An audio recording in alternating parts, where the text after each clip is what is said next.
Assalamualaikum warahmatullahi wabarakatuh. Pada masa dinasti Bani Umayyah, lahir seorang tokoh cendekiawan muslim yang sangat terkenal di bidang fikih. Buku karangannya adalah Al-Muwatta. Beliau adalah Imam Malik bin Anas. Kitab Al-Muwatta yang ia tulis berisikan 5.000 hadis sahih yang dikumpulkan bersama para sahabatnya. Selain itu, Imam Malik juga dikenal sebagai pakar ilmu fikih dan hadis yang mendirikan mazhab Maliki. Malik bin Anas lahir di Madinah pada tahun 93 Hijriah atau 711 Masehi dengan nama lengkap Abdullah Malik bin Anas bin Malik bin Amr bin Al-Haris. Ia adalah putra dari Anas bin Malik dan Aliyah binti Syurak Al-Azdiyah. Keluarganya berasal dari suku Al-Asbahi, Yaman, tetapi kakek buyutnya memindahkan mereka ke Madinah setelah Islam masuk pada tahun 623 Masehi. Selama tinggal di Madinah, Malik menghabiskan waktunya untuk menghafal Al-Quran. Ia belajar bacaan dari gurunya yang bernama Abu Suhail Nafi bin Abdurrahman. Selain itu, ia juga belajar di bawah bimbingan berbagai ulama terkenal, termasuk Hisham bin Urwah dan Ibnu Shihab Az-Zuhri.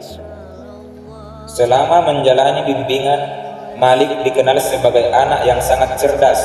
Ia pernah dibacakan 31 hadis Rasulullah dan mampu mengulanginya dengan baik tanpa kesalahan. Berkat kepiawaiannya, Imam Malik menyusun kitabnya sendiri yang bernama Al-Muwatta, kitab hadis dan fikih. Malik membutuhkan waktu selama 40 tahun untuk menyelesaikan susunan kitabnya ini. Al-Muwatta sendiri memiliki arti yang disepakati atau tunjang atau panduan. Isi kitab ini membahas mengenai ilmu serta hukum-hukum dalam agama Islam.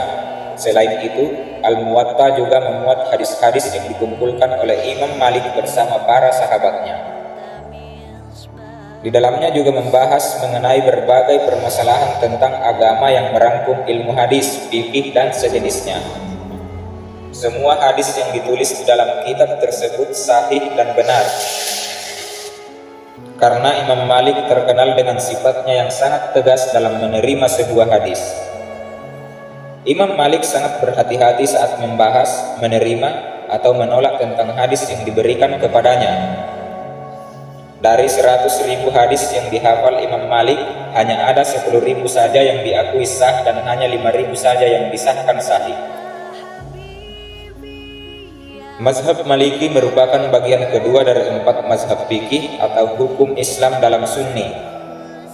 Mazhab Maliki yang didirikan oleh Imam Malik bin Anas dianut oleh sebagian besar umat muslim yang dominan tinggal di kawasan Hijaz, bagian dari Arab Saudi, terutama di Madinah.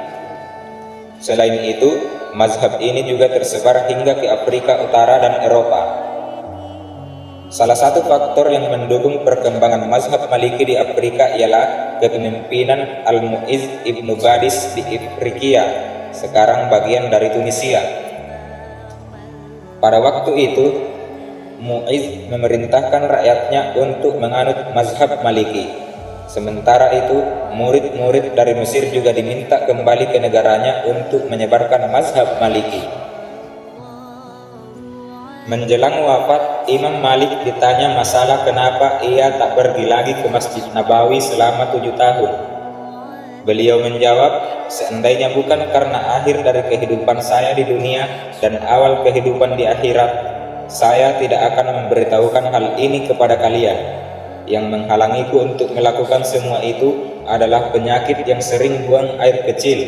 Karena sebab inilah aku tak sanggup untuk mendatangi masjid Rasulullah, dan aku tak suka menyebutkan penyakitku karena khawatir akan selalu mengadu kepada Allah.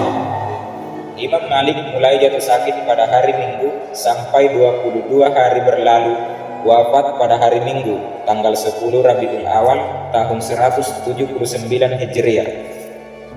Masyarakat Madinah menjalankan wasiat yang ia sampaikan, yakni dikafani dengan kain putih dan disalati di atas keranda. Imam salat jenazahnya adalah Abdullah bin Muhammad bin Ibrahim Al-Hashim yang merupakan gubernur Madinah. Gubernur Madinah datang melayat dengan jalan kaki, bahkan termasuk salah satu yang ikut serta dalam mengangkat jenazah hingga ke makamnya. Beliau dimakamkan di pemakaman Baqi.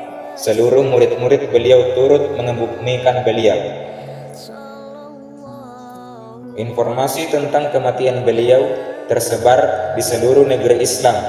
Mereka sungguh sangat bersedih dan merasa sangat kehilangan, seraya mendoakan beliau agar selalu dilimpahkan rahmat dan pahala yang berlipat ganda berkat ilmu dan amal yang beliau persembahkan untuk Islam.